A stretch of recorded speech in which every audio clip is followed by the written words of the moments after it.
Hello friends.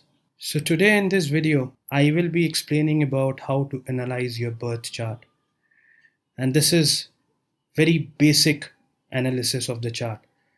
Basic also will have a lot of info. So somebody who's new to astrology, somebody who has started learning astrology, this will give him a lot of tidbits to how to analyze your birth chart. Now what exactly is a birth chart? So birth chart is a screenshot or a snapshot or an image of the planet's position when you were born. How were the planet present in the sky?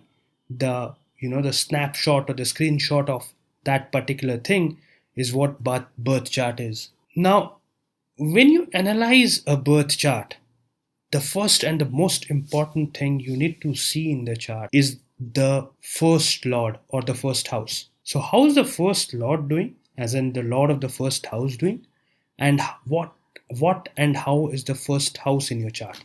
So that is very important, because that's the most important house in your chart, and lagna lord is the most important planet in your chart. So these are two very important things to see. Now you need to see which planets are aspecting the first house, which planets are present in the first house, and what kind of sign is the first house, and so on. So that's what is very important. Where is the ascendant sign? And those are more uh, tricky informations, and I'll cover that in my next videos maybe. But basic info is you need to see the aspects that that falls on the first house, or the planets which are aspecting the first house, and also the planets which are present in the first house. Then you need to see where is the first lord, the lord of the first house is placed. Now if the lord of the first house is in a good dignity and the first house has some good aspects, or good planets are sitting in the first house, it's like half the battle is won. Whereas if your first lord is in a bad dignity and some cruel planets are aspecting the first house or are sitting in the first house, that means that you will come across a lot of hurdles in your life. How will you be able to face it? Will you be able to overcome it or not?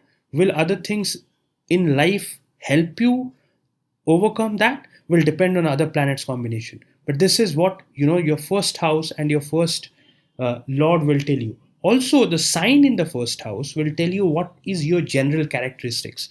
If you're an Aries ascendant, or you're a Cancer ascendant, your characteristics, your basic characteristics will differ. Of course it will depend on a lot of the factors, but the basic characteristics of a person who's an Aries ascendant and who's a Cancer ascendant will vary, because Cancer is a watery sign, whereas Aries is a fiery sign. So hence, whenever you are studying a chart, first analyze what is the first lord doing and how is the first house in that particular chart. Now, once you're done with that, then you move to moon. Because as I said before, and I've said in a lot of my other videos as well, moon is the most important planets among all other planets. Right? When you talk about Sun, Jupiter, Mercury, Venus, Rahu, Ketu, all the planets are important, but moon is the most important planet, because moon is your mind. If your mind is well, if your mind is stable, you go through a bad time, you'll be able to face it. If your mind is unstable, you go through a bad time, you will struggle even more, because everybody in their life will go through good and bad time. So how will you overcome that bad time will depend, or how will you be able to handle that bad time will depend on your moon. Hence you need to analyze what is the moon doing and how strong is the moon in that particular chart, what kind of aspect it is getting, what kind of conjunction it is getting, what kind of yoga it is forming. So that's very important. Once you have analyzed moon, then come to the sun, and then rest other planets. Similar way, look at other planets as well. Every planet signifies something in your chart. Hence, every planet is important. When you watch my other videos, you will know what does a Mercury signify, what does a Jupiter signify, what will a Mars signify, and so on. So they will have a natural significator, as in what do they signify. They will also be ruler of some particular house in your chart. So they will signify the matters of that house as well. So it's a little complicated thing. Once you go deep, things will become a little more complicated.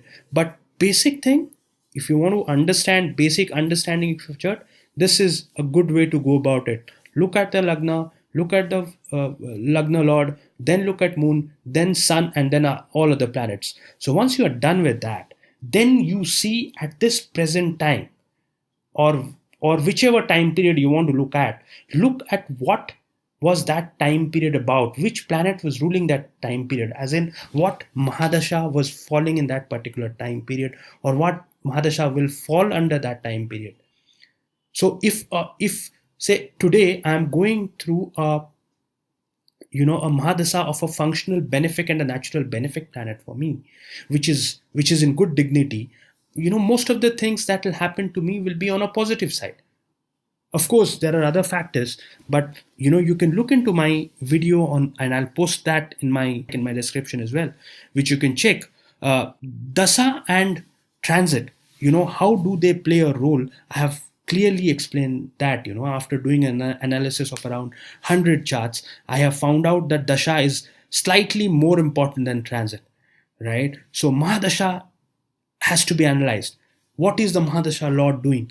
What, because current time or that particular time, the time period you're looking at will let you know if you are getting support from the mahadasha lord or not. If that's a benefic planet for you and it is in a good dignity or a okay dignity or a decent dignity, you will get support from most of the things. If it's a functional malefic planet or a good planet with very bad dignity, you will struggle at some point of time in that particular time period. You will also then analyze what is the antardasha lord or lord doing, that is the sub lord doing. After dasha, then is the antardasha, right? Every dasha will have sub periods as well. So what is that particular sub period lord doing? How is it that planet placed?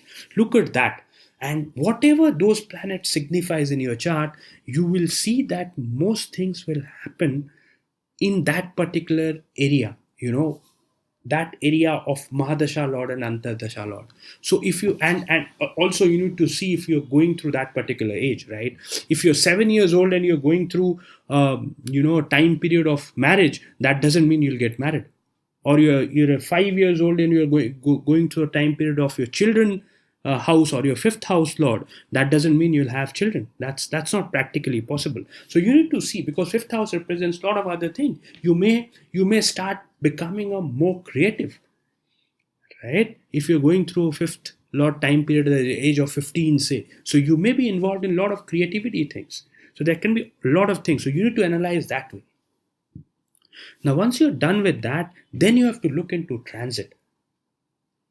Mahadasha Antardasha has been analyzed, then you need to look into transit to pinpoint things, or to tell a smaller time frame when that particular thing will happen.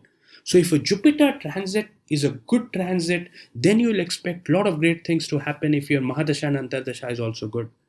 Similarly, if Jupiter and Saturn both are in good transits, then you can expect a lot of things good things happening in your life, and you can start doing a lot of activities during that time. But if the transit is not supporting you, then maybe you will then plan out things accordingly, that I will wait for the new transit to happen, or the new time period to come, or the good time period to come, the good transits to come, because my mahadasha and antardasha lords are already supporting me. So once the transit is good, I can really go distance. So that's how a chart needs to be analyzed. Also, you need to see what kind of yogas are being formed in my chart, right? What are the good yogas in my chart? What are the bad yogas in my chart? Once you understand those things, then you can plan things accordingly. Then you need to see where I need to improve, which are those aspects of life which are supportive to me, and which are that aspect of life which are getting difficult for me.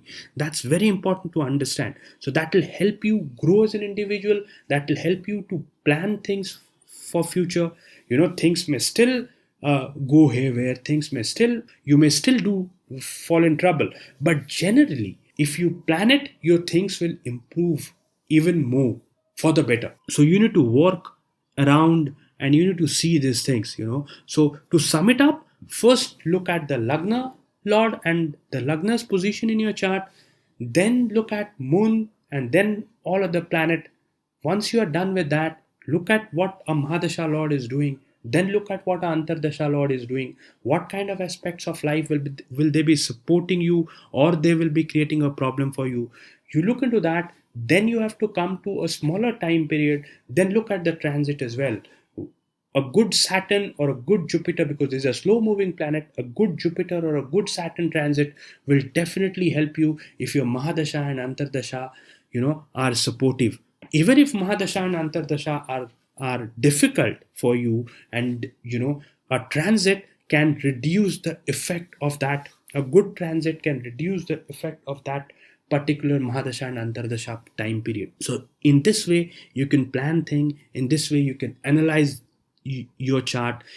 As a beginner, these things are important. I am not going into more details. I'm not talking about astakavarga. I'm not talking about the strength of the planet. I'm not talking about the divisional chart. You also have other forms of analyzing the this is from a Parashari point of view, but there are Jaimini Dasha or a Yogini Dasha for that matter. So I'm not going into those details because that will be even more complicated for you to understand. But for basic understanding, first make yourself strong in fundamentals, as in what are the houses, what does fifth house represent, what does seventh house represent, what does ninth house represent, or what does sixth house represent. Then understand what are the significators of the planets, understand what are the house lords doing, what are the signs, what are the basic characteristics of the signs. I have posted few videos. There are other videos available in the website as well. There are good books available for that as well. Once you have that basic understanding of the houses, signs and planets, and the aspects, conjunction, yogas and so on, then you can start analyzing a chart. And I'm very sure if you go or follow this method, after doing an analysis of 10-15 charts, you can do basic analysis of any chart. You can be 60 to 70 to 75% accurate. Thank you. Thank you for watching my video. Do subscribe to my channel. Do like my video. Do share my video if you liked it. Take care. Bye bye. God bless.